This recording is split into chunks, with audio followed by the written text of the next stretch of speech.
자, 여러분들 페이지 넘기시면 그 그림들이 하나씩 나와 있죠. 여러분들이 어린아이부터 우리 한국말 잘 모르는 사람까지도 좀 이해할 수 있는 방법을 생각해 봤어요. 그림을 보면서 이 이야기가, 이 그림이 무슨 이야기다. 그 이야기를 여러분들이 떠올릴 수 있기를 바라고, 그 이야기 속에서 그 모든 이야기의 초점이, 중심이 예수님께로 향하고 있구나. 이걸 여러분들이 볼 수 있기를 바랍니다. 이 지금 화면에요.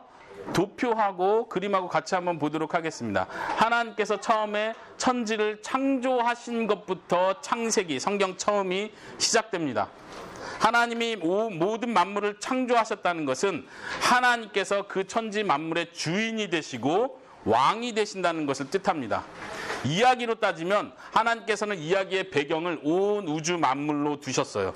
그곳은 하나님이 계신 곳이고 하나님이 통치하고 다스리는 곳이죠.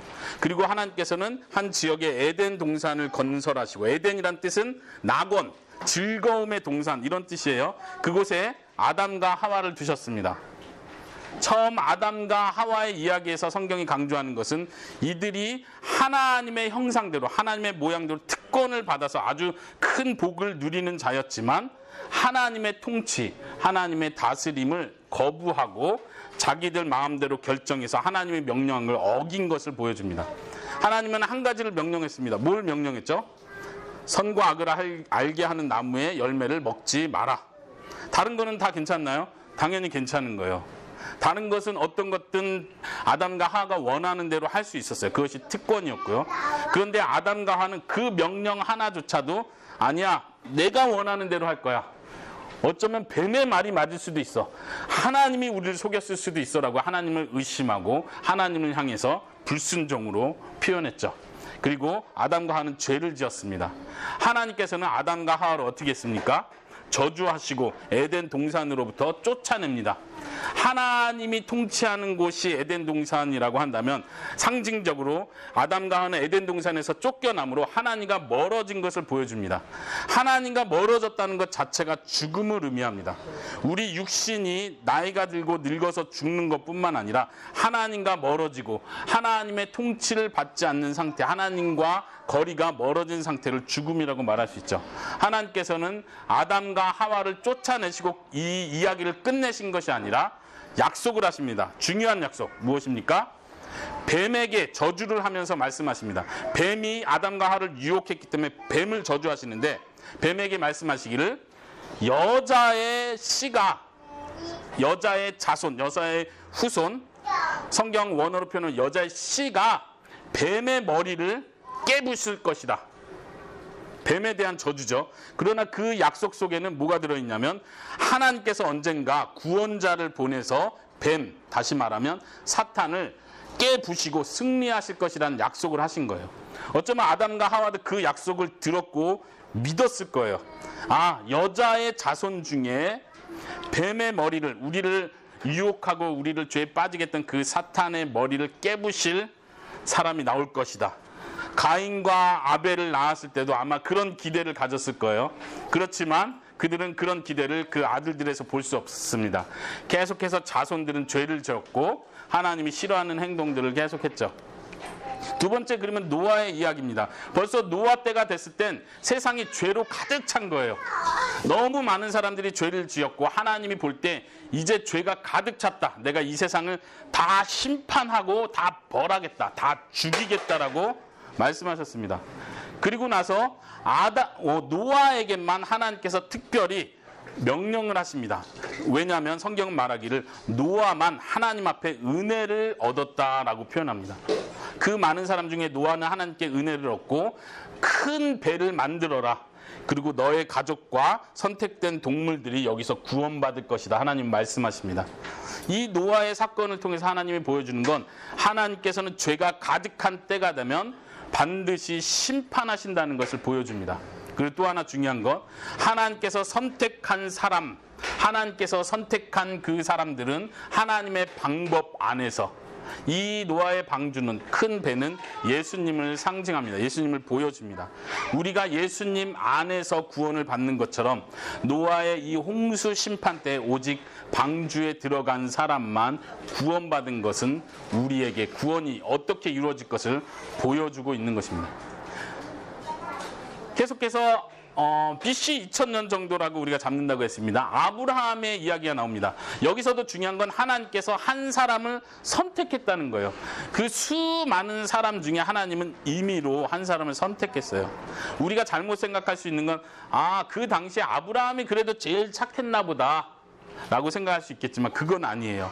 성경은 분명히 하나님께서 믿음이 없고 연약한 어떤 한 사람을 세우셔서 도리어 믿음이 큰 사람으로 만들어 가시는 것을 우리에게 보여줍니다. 하나님께서는 아브라함을 선택하셔서 창세기 12장에 내가 너를 복되게 하겠다. 너를 통해서 모든 민족이, 모든 나라가, 모든 백성이 복을 받을 것이다. 너를 통해서 복을 받을 것이다. 내가 그 일을 하겠다. 너는 나를 믿어라. 나를 믿고 따라라 라고 아브라함에게 요구를 하십니다. 아브라함은 계속 인생을 살아가면서 하나님께 믿음을 보여야 했습니다. 하나님께서 믿음을 훈련시키셨고 시험하셨습니다. 그 큰 사건이 무엇입니까? 아브라함이 100살이 돼서 낳은 아들 이삭을 제물로 바치는 사건이었습니다. 하나님께서 명령하셨습니다. 너가 나를 사랑하는지 확인하기 위해서. 아브라함은 하나님의 명령대로 순종을 했고요. 그리고 그 마지막 장면에 우리가 놓치지 말아야 될 장면이 있죠. 여기 뭐가 보입니까? 숯불에 걸린 양이 보입니다. 순양인데요. 하나님께서는 하나님의 명령에 따라 죽어야 하는 아들을 대신해서 양을 보내시고 이 양을 대신해서 죽게 하십니다. 여기서도 복음의 중요한 메시지가 있습니다. 하나님께서는 이 지역을 이름을 붙이기를 여호와 이레라고 말하면서 하나님께서 준비하신다고 했습니다. 무엇을 준비하십니까? 하나님께서는 우리의 생명을 대신할 한 희생양을 준비하신다는 것을 보여줍니다. 여기서도 예수님을 우리는 볼 수 있습니다. 계속해서 벌써 시대가 지났습니다. BC 1500년 정도. 이 사이에는 벌써 이스라엘 백성이 이집트에 가서 노예 생활을 몇 년? 400년 했을 때 그 이후입니다. 하나님께서는 다시 한번 한 사람을 선택하셨습니다. 한 사람 모세를 선택하셔서 모세를 통해서 이스라엘 백성들을 구출해냅니다. 노예 생활 가운데 있는 이스라엘 백성들을 한 지도자를 보내주셔서 구출합니다. 여기서도 우리는 예수님을 볼 수 있습니다. 우리가 죄의 노예로 살고 있을 때 하나님 아버지께서는 한 사람, 구원자, 메시아 예수님을 보내주셔서 우리를 죄의 노예 가운데 구출해 주십니다. 그런데 구출할 때 아주 중요한 방법, 우리가 잊지 말아야 될, 명심해야 될 방법이 있습니다. 유월절 의식이죠. 하나님께서 이집트 바로 왕을 징벌하시면서 10가지 재앙을 내리실 때 마지막 재앙이 무엇이었냐면 모든 장자들의 생명을 하나님의 사자가 죽일 것이다. 그러나 이스라엘 백성에게 명령하기를 너희는 어린 양을 잡아서 그 피를 이 너희 집의 문설주에 발라라. 그 피를 보면 여호와의 사자가 그 피를 볼 때 넘어갈 것이다. 이것은 아주 중요한 사건입니다. 이 사건을 통해서 우리는 예수님을 바라볼 수 있게 됩니다. 처음 우리가 성경 전체 이야기를 볼 때 계속해서 바라봐야 하는 것은요, 구약 성경 속에서 예수님이 어떻게 드러나고 있는지, 예수님을 어떻게 가리키고 있는지를 우리는 계속해서 봐야 합니다. 이것은 아주 구체적으로 예수님께서 우리를 어떻게 구원하실지를 보여주시는 사건입니다. 그 당시 한 가족의 장자, 첫째 아들이죠. 장자가 죽는다는 건 그 가족을 대표해서 가족이 다 죽는다는 걸 의미해요. 장자가 살았다는 건 그 가족 전체가 살았다는 걸 의미하는 거예요. 대표성의 원리죠. 그러나 그 장자를 대신할 어린 양이 필요로 했다는 거죠. 우리가 예수님의 피를 바라보는 것도 동일한 마음으로 바라봅니다. 예수님께서 피를 흘리셨기 때문에, 예수님의 피 때문에 우리의 생명이 보존되고 유지된다는 거 우리가 기억할 수 있기를 바랍니다. 모세를 통해서 이스라엘 백성들은요, 시내산에 이르게 됩니다. 시내산에서 모세는 하나님으로부터 계명을 받습니다. 그리고 중요한 것은 모세는 이스라엘 백성들과 하나님과의 관계에서 약속을 맺습니다. 다시 말하면 계약을 맺는 거죠. 어떤 계약입니까? 하나님께서는 말씀하시기를 나는 너희의 하나님이 될 것이다. 나는 너희의 왕이 될 것이다. 그리고 너희들은, 이스라엘 백성들, 너희들은 나의 백성이 될 것이다. 나의 나라가 될 것이다. 그리고 나의 나라의 백성들은 이러한 법에 따라서 살아야 한다. 이것이 나의 백성이 살아가는 법이다. 이 법을 어겼을 때는 어떻게 해요? 나의 나라 백성에서 잘려나갈 것이다. 추방될 것이다. 마치 에덴 동산에서 추방됐던 것처럼 내 나라의 법을 지키지 않는 자는 하나님 나라의 백성에서 끝날 것이다. 추방될 것이라고 말씀하셨습니다. 하나님께서는 계속해서 성막을 짓는 법을 가르쳐 주십니다. 이것도 자세하게 성경에 보면 오늘날 우리가 성막을 지을 것도 아닌데도 불구하고 그 당시 얼마나 자세하게 하나님의 방법대로 하나님의 집을 지으라고 했는지를 보여줍니다. 그리고 하나님께서는 제사하는 법도 가르쳐 주십니다. 아주 구체적으로 자세하게 가르쳐 줍니다. 우리는 때로 이 제사법을 읽을 때 이게 오늘날 나하고 무슨 상관이 있는가 자꾸 이런 생각을 하겠지만 우리가 거기서 배울 수 있는 것은 하나님의 방법대로 구원이 이루어진다는 걸 분명히 아는 거예요. 거기서 중요한 것은 하나님께서는 반드시 죄에 대한 대가를 물으시고 그 죄를 깨끗게 하기 위해선 희생 제물이 필요로 한다는 것을 보여주고 있습니다. 우리는 바로 그 우리의 죄에 대한 희생 제물로 예수님이 죽으셨다는 것을 믿습니다. 이제는 시대가 바뀐 거죠. 이 모든 일들을 통해서 하나님께서는 계속해서 예수님이 어떤 일을 할 것인지를 모세를 통해서 성막을 통해서 제사법을 통해서 예수님이 어떠한 일을 하실지를 계속해서 상징적으로 구체적으로 보여주고 계신 것입니다. 시대는 벌써 많이 흘렀습니다. 이제 사사 시대를 지나서 약 350년 정도의 시대가 지나서 이스라엘 백성들은 여전히 또 반복해서 죄를 짓는 것을 우리는 성경을 통해서 봅니다. 그리고 사무엘 상에 왔을 때 벌써 사람들은 이제는 죄의 끝까지 도달해서 우리에게도 왕을 달라 라고 요구합니다. 하나님께서는 분명히 말씀하십니다. 저들이 내가 왕된 것을 버렸다. 내가 그들의 왕이 되고 그들은 나의 백성이 되기로 약속을 하고 계약을 했는데 이제는 그들이 자신들이 원하는 다른 왕을 찾고 있는 거예요. 하나님께서는 인내하시고 그들이 원하는 왕을 세워줬습니다. 그리고 그렇지만 하나님께서는 여기서 끝내신 것이 아니라 다시 한번 하나님께서 선택한 왕을 세우십니다. 우리 어린아이들도 잘 아는 이 장면, 그림만 봐도 딱 알지 않습니까? 다윗과 누구? 골리앗. 우리가 이 이야기를 통해서 배울 수 있는 건 단순히 다윗이 믿음이 굉장했나 보다. 야, 다윗은 진짜 잘 싸우고 용감하다. 이 정도가 아니라 하나님께서 선택한 왕의 모습이 어떤지를 보여주시는 거예요. 하나님께서 선택한 진짜 왕은 누구입니까? 예수님. 예수님의 모습이 장차 어떠할지를 다윗을 통해서 보여주는 거예요. 이스라엘 백성들이 다 두려움에 떨고 있을 때 다윗은 담대하게 하나님의 이름으로 적군 골리앗 큰 거인을 물리칩니다. 이스라엘 백성을 대신해서 다윗이 싸워 승리하는 걸 통해서 우리는 예수님도 우리를 대신해서 싸워서 승리하시는 진짜 왕이시구나 라는 것을 볼 수 있게 되는 것입니다. 다윗의 아들인 솔로몬 때에 큰 하나님을 위한 성전이 지어집니다. 모세를 통해서는 성막을 지으라고 하셨습니다. 성막과 성전, 그 의미는 하나님께서 이스라엘 백성 가운데 함께 하신다는 걸 보여주는 거예요. 처음 아담과 하와가 에덴 동산에 있을 때 하나님은 그들과 함께 했습니까? 그렇죠. 하나님은 에덴 동산에 함께 하셨고 에덴 동산 자체가 하나님의 성전과 같은 곳이었습니다. 그렇지만 이들은 그곳에서 추방됐고 하나님은 그들이 죄가 많을 때 내가 나의 영이 그들과 영원히 함께 있지 않겠다라고 말씀하셨음에도 불구하고 다시 한번 사람들 가운데 찾아오시는 거예요. 내가 너희 가운데 함께 있겠다. 그러니까 성막을 지어라. 너희가 깨끗해야만 한다. 거룩해야만 한다. 그러나 너희는 거룩하지가 않기 때문에 제사법을 통해서 너희가 깨끗해질 수 있는 방법을 가르쳐 주겠다. 성전을 지었을 때도 그 솔로몬 시대에 어마어마한 비싸게 멋있게 화려하게 성전을 지었지만 이것 자체가 하나님의 집이라는 걸 의미하지는 않습니다. 이것 자체가 하나님이 거하는 것을 의미하지 않습니다. 하나님께서는 성전을 통해서도 다시 한번 더 큰 것을 보여줍니다. 하나님께서 함께 거하실 그때, 하나님께서 성막을 하나님의 영광으로 가득 채우실 그때를 보여주고 계신 것입니다.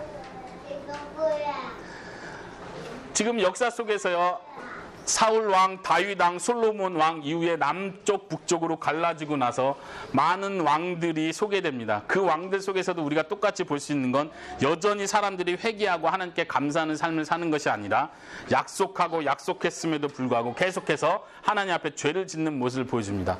특별히 북쪽 이스라엘이 멸망할 때쯤에 이사야 선지자가 크게 활동을 합니다. 이사야 선지자는 메시아에 대한 강조를 특별히 강조합니다. 하나님께서 구원자를 보내실 것이고 하나님께서 너희를 회복하실 그때가 있을 것이다. 그리고 그 메시아가 고난받는 메시아라는 걸 특별히 보여줍니다. 그리고 이사야 자체도 그 당시에 많은 선지자들도 많은 고난을 받았습니다. 또한 예레미야 선지자는 남쪽 유다가 멸망할 때쯤에 전후에 활동하던 선지자인데 예레미야 선지자도 마찬가지입니다. 사람들에게 많은 고난을 받고 핍박을 받습니다. 그럼에도 불구하고 하나님께서 우리를 회복하실 날이 온다. 하나님께서 예전에 모세와 맺었던 그런 언약이 아니라 더 훌륭하고 더 나은 새로운 언약을 맺으실 것이다. 그 새로운 언약을 통해서 하나님은 진짜 우리의 하나님 왕이 되실 것이고 우리 모두는 하나님의 백성은 참된 하나님의 백성으로 영원토록 하나님 나라에 거할 것이라는 희망을 보여줍니다. 많은 선지자들이 외치는 것이 그것입니다. 첫째는 회개하라. 하나님께서 너희를 사랑하신다. 하나님께서 너희를 회복하실 때가 온다. 메시아가 온다는 것을 계속해서 많은 선지자들이 보여주고 있습니다. 결국 남쪽 유다마저도 하나님의 언약의 나라라고 생각했고 다윗의 왕위가 계속해서 끊어지지 않을 거라고 믿었던 남쪽 유다마저도 다 폐허로 변합니다. 전쟁에서 다 패하고 바벨론의 포로로 끌려가게 되죠. 왜 바벨론의 포로로 끌려갑니까? 하나님은 다윗의 왕위를, 다윗의 나라를 견고하게 세우겠다고 했는데 왜 포로로 끌려갑니까? 이유는 간단해요. 왜죠? 죄를 졌기 때문에. 죄를 진 것에 대한 심판, 죄를 진 것에 대한 벌은 반드시 받아야 하는 것입니다. 그러면 문제는 이거예요. 그래, 우리가 잘못해서 벌을 받았어. 나라가 멸망했어. 하나님께서 그렇게 약속했으니까. 그러면 하나님이 다윗의 나라를 완성시키고 또 아브라함을 통해서 모든 민족이 복받게 하겠다고 했는데 그 약속은 그럼 끝난 겁니까? 사람이 잘못을 했으니까 심판을 받아서 하나님의 그 큰 사랑의 약속은 끝난 겁니까? 아브라함에게 했던 약속, 모세에게 했던 약속은 다 끝난 겁니까? 다윗에게 했던 약속은 다 끝난 겁니까? 아니라는 걸 보여주죠. 하나님께서는 다시 한번 예수님을 통해서 어떤 일이 일어날지를 보여줍니다. 모든 것이 끝난 것 같은 포로 기간이 차고 하나님의 약속대로 그 포로들이 다시 돌아옵니다. 나라가 없어졌어요. 끝나버렸어요. 그런데도 불구하고 하나님은 그 포로 가운데 남은 자들을 다시 회복시키셔서 이스라엘 땅, 약속의 땅으로 보내주십니다. 이 포로에서 다시 돌아오는 사건은요, 다시 한번 우리가 받을 구원이 어떤 구원인지를 보여주는 거예요. 우리가 다 끝난 것 같은 하나님의 심판에 의해서 우리가 벌을 받아서 아무 소망이 없는 것 같이 다 끊어졌을 그때에 하나님께서는 놀라운 역사를 통해서 또 새로운 지도자를 통해서 하나님의 나라를 회복하시고 하나님의 백성을 불러주신다는 걸 이 포로 귀환 사건을 통해서 보여주는 거예요. 이것 자체가 최종 목적은 아니었어요.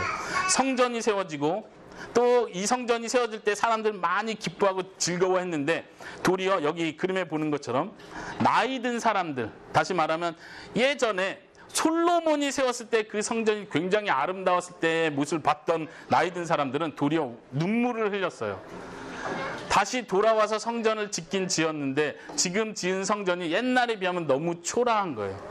하나님께서는 특별히 학개 선지자를 통해서 아주 중요한 약속을 또 하십니다. 너희가 이 성전의 초라한 것을 보느냐? 내가 때가 되면 이 성전에 나의 영광을 충만하게 만들 때가 올 것이다.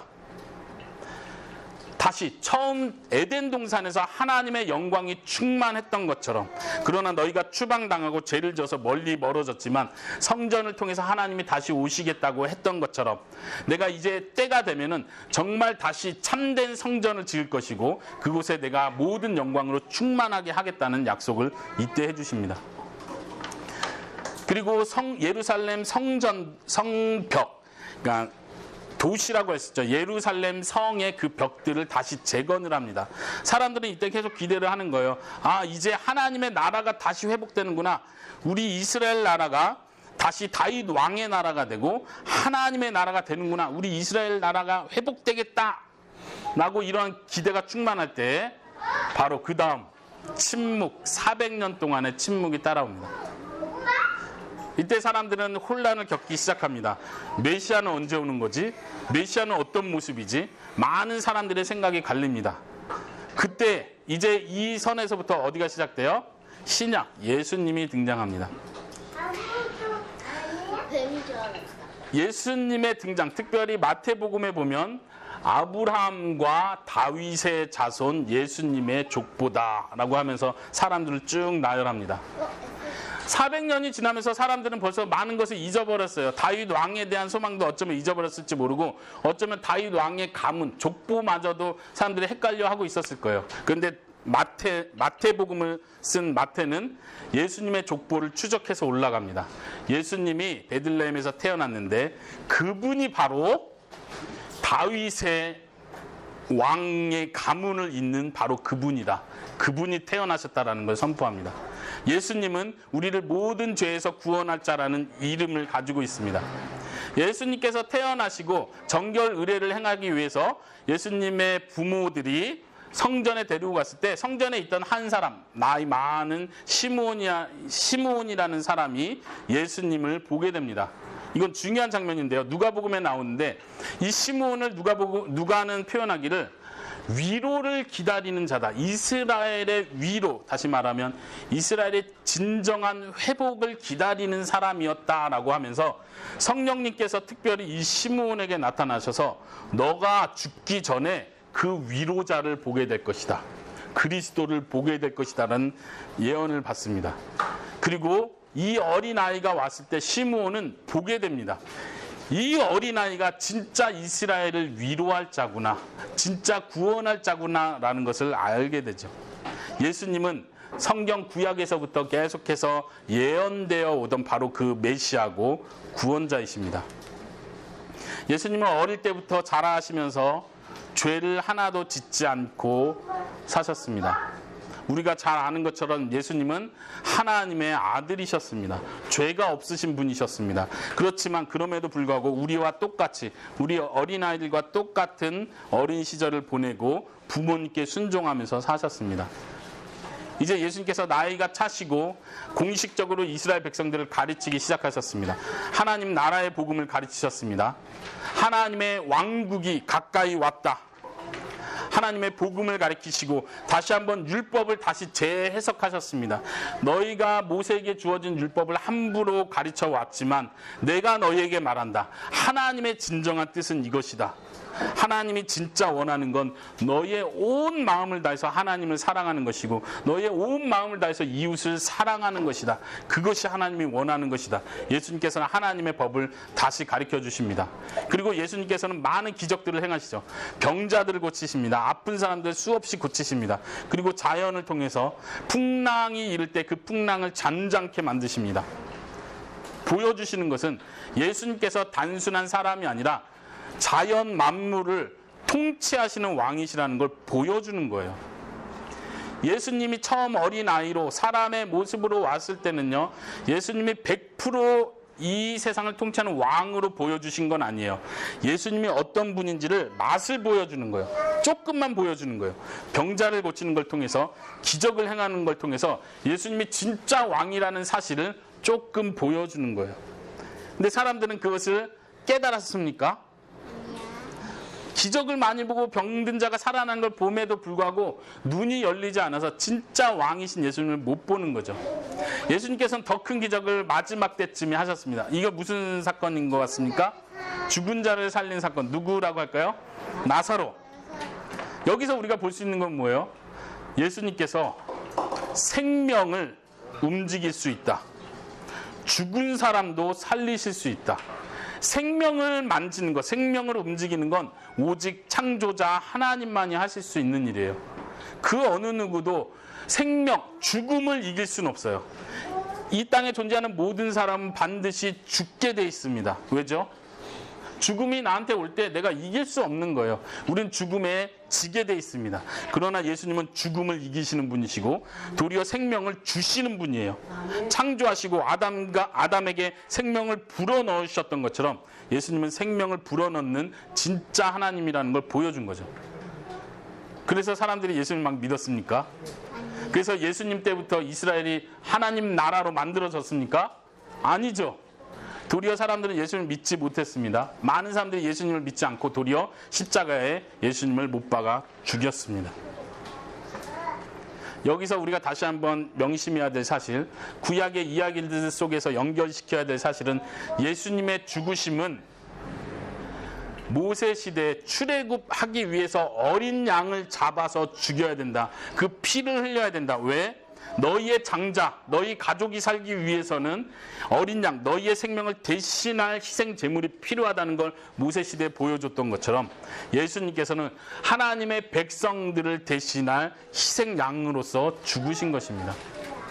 마치 모세시대에 어린 양이 죽는 그 사건을 계기로 출애굽이 시작된 것처럼, 구원이 시작된 것처럼, 그래서 광야 생활이 시작되고 그래서 가나안 땅에 들어가는 그 여정이 시작된 것처럼 기억하셔야 될 건 예수님이 죽으심으로 말미암아 우리는 이제 예수님의 피를 믿는 우리는 이제 출애굽을 시작한 거예요. 그럼 지금 어디 있을까요? 가나안 땅에 있나요? 우리는? 아니죠. 출애굽을 시작한 우리는 지금 광야 생활을 하고 있는 거예요. 그렇기 때문에 우리의 인생에 슬프고 힘든 일이 계속 생기는 거예요. 믿음이 테스트 받는 거예요. 언제까지요? 가나안 땅에 들어가는 그날까지. 우리에게 있어서 가나안 땅은 어디입니까? 하나님 나라. 하나님께서 약속하신 그 가나안 땅을 우리는 바라보게 됩니다. 아브라함도 하나님께 가나안 땅을 약속받았어요. 아브라함도 너의 자손이 많아질 거라고 약속을 받았어요. 그렇지만 아브라함이 그것을 눈으로 보았습니까? 완성됐습니까? 그렇지 않았죠. 아브라함이 바라봤던 것도 정말 하나님이 계신 그 하늘나라, 참된 본향, 참된 고향을 바라봤던 것입니다. 믿음의 조상들은 계속해서 출애굽을 통해서 하나님이 계신 그 나라를 계속해서 바라보았습니다. 예수님의 죽으심 이후에 더 중요한 사건, 예수님께서 부활하셨습니다. 예수님께서 죽은 자 가운데 다시 살아나셨다는 것은 다시 한번 예수님은 죽음을 이기시는 분이다. 예수님은 생명을 주관하시는 분이다. 스스로 다시 사신 분, 생명을 주관하시는 분으로 보여주십니다. 하나님의 아들이라는 것을 보여주시고 다시 한번 예수님, 하나님 아버지께서는 예수님이 의로운 자라는 걸 다시 살리는 걸 통해서 증명해 주십니다. 우리는 이 부활하신 예수님을 믿습니다. 그리고 예수님은 부활하셔서 승천하시고 하늘에 올라가셨습니다. 많은 사람들이 예수님의 올라가는 모습을 보았고 천사들이 그때 너희가 본 모습 그대로 예수님은 다시 오실 것이다. 예수님은 지금 하늘에 올라가셨습니다. 지금 하늘에 계십니다. 그럼에도 불구하고 예수님은 성령님을 통해서 지금 우리와 함께 계십니다. 여러분 마음속에 계신 성령님을 통해서 예수님은 지금도 우리와 함께 계십니다. 우리가 예배 시간에 하는 성찬식을 통해서 예수님은 성찬 가운데 우리와 함께 하십니다. 우리는 예수님이 다시 오는 그날을 바라보면서 예수님을 계속해서 묵상합니다. 거기서 이야기가 끝나는 것이 아니라 사도 바울을 비롯한 예수님의 많은 제자들이 계속해서 예수님의 복음을 전하죠. 우리가 아까 봤던 지도에서처럼 그들이 할 수 있는 최선을 다해서 복음을 전합니다. 핍박을 받기도 하고 때로는 전혀 하나님을 모르는 지역, 이 그림에서 보여주는 건 그리스 아테네 지역에서 사도 바울이 복음을 전하는 장면이에요. 그들은 계속해서 복음을 전합니다. 하나님의 나라가 시작되었다. 예수님께서 참된 메시아였고 예수님이 진짜 우리의 왕이다. 이분을 통해서 진짜 하나님의 나라가 완성될 것이다. 이스라엘의 역사 자체가 계속 하나님의 나라의 완성을 바라봤던 것처럼 예수님의 제자들은 그것을 분명히 알았습니다. 예수님이 진짜 왕이고 지금도 예수님께서는 그의 백성들을 불러 모으고 계시다. 우리가 여러 나라에서부터 예수님을 믿고 예수님 앞에 나왔다면 예수님께서 여러분들 한 사람 한 사람을 불러 모으신 거예요. 하나님의 백성으로. 예수님이 우리의 왕이 되시고 우리는 그분의 백성으로 지금 모여 있습니다. 아까 말한 것처럼 하나님의 나라는 이 땅에서 완성되는 게 아니에요. 이슬람 세력을 우리가 싸워서 이기고 저기 불교 믿는 사람들은 우리가 막 다 밀어내서 쫓아내면은 여기가 하나님 나라가 되는 게 아니에요. 이 땅이 아니에요. 하나님께서는 다시 오시기로 약속하셨습니다. 다시 오실 때 이 땅은 다 사라질 것이고 새 하늘과 새 땅이 우리에게 펼쳐질 것입니다. 그것은 하나님께서 약속하신 바로 진짜 예루살렘 성전이고 하나님께서 약속하신 진짜 참된 에덴 동산인 것입니다. 여러분들이 이 전체 성경 66권의 스토리를 통해서 볼 수 있기를 바라는 것이 바로 그것입니다. 다시 한번 보세요. 하나님께서 천지를 창조하셨습니다.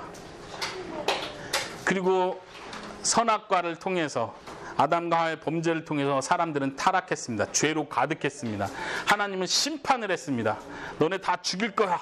마치 하나님이 다 끝낼 것 같았지만 끝내지 않으시고 사람들을 남겨놓으셨습니다. 아브라함을 선택해서 부르셨고 모세를 통해서 하나님의 법을 주시고 약속을 했습니다. 내가 너희를 내 백성으로 삼겠다. 내가 왕이 되어주겠다. 다윗을 통해서 약속하면서 너의 나라를 내가 견고하게 세우겠다. 너의 자손들의 대가 끊이지 않을 것이다. 반드시 너의 자손 가운데 진짜 왕이 나타날 것이고 그 왕의 나라는 영원토록 계속될 것이라는 약속을 했습니다. 그 약속은 마치 이스라엘 땅에서 이루어질 것 같았지만 사실은 이스라엘 땅에서 이루어지는 이 땅에서 이루어지는 문제가 아니었습니다. 예수님께서 오셔서 보여준 것이 바로 그것이었습니다. 하나님의 나라는 지금 눈에 보이는 이곳이 아니다. 하나님의 나라는 지금 퍼져가고 있다. 하나님께서는 지금 그의 백성을 불러 모으고 계시다. 진짜 예수님을 왕으로 고백하는 그 사람들을 하나님은 백성으로 삼으신다. 자기가 잘나서 내가 하나님의 백성이 된다라고 생각하는 사람 말고 나는 죄인입니다. 그렇지만 예수님이 나를 대신해서 희생 제물이 되셨기 때문에 내가 구원을 받습니다 라고 고백하는 사람들, 예수님만이 나의 진짜 왕이십니다 라고 고백하는 사람들을 불러 모으셔서 하나님의 나라를 이루십니다. 하나님의 나라는 언제 완성되죠? 요한계시록에서 보여주는 것이 바로 그것입니다. 하나님의 나라는 예수님의 다시 오심과 함께 완성됩니다. 그때는 하나님의 영광이 이 땅 가운데 충만할 것입니다. 마지막으로 질문 하나 드리겠습니다. 천국에 가면 하나님이 계신 성전이 있습니까? 성전, 성막, 하나님의 집. 하늘나라에 가면 성전이 있습니까? 요한계시록을 읽어보신 분들은 네, 토론해보세요. 자, 있다! 손 들어주세요. 성전이 있다. 하나님이 계신 성전, 아주 좋은, 진짜 좋은 성전.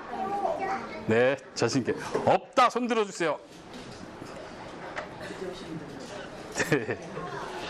요한계시록 여러분들 21장 22장을 한번 읽어보세요. 마지막 하나님 나라의 완성의 모습을 그려주고 있습니다. 그 하나님 나라의 완성의 모습은 처음 에덴 동산이 회복되는 모습을 그대로 보여주세요. 마지막 하나님 나라에는 생명나무가 있을 것입니다. 중요한 건 성전은 없습니다. 왜 없죠? 바로 하나님 나라 자체가 하나님이 거하시는 곳이고 요한계시록에는 표현하기를 하나님과 그 어린 양이 성전이 되신다. 예수님 자신이 성전이신 거예요. 우리는 아담과 하와가 에덴 동산에서 하나님과 함께 있었던 것처럼 마지막 날 하나님 나라에서 하나님과 함께 있을 것입니다. 처음 에덴 동산보다 훨씬 좋은 곳인 것을 우리는 믿습니다. 우리는 그곳에서 우리의 구원자 되신, 우리의 왕 되신 하나님을 힘차게 찬양할 것입니다. 여러분들도 같이 그 자리에 있기를 바랍니다. 네.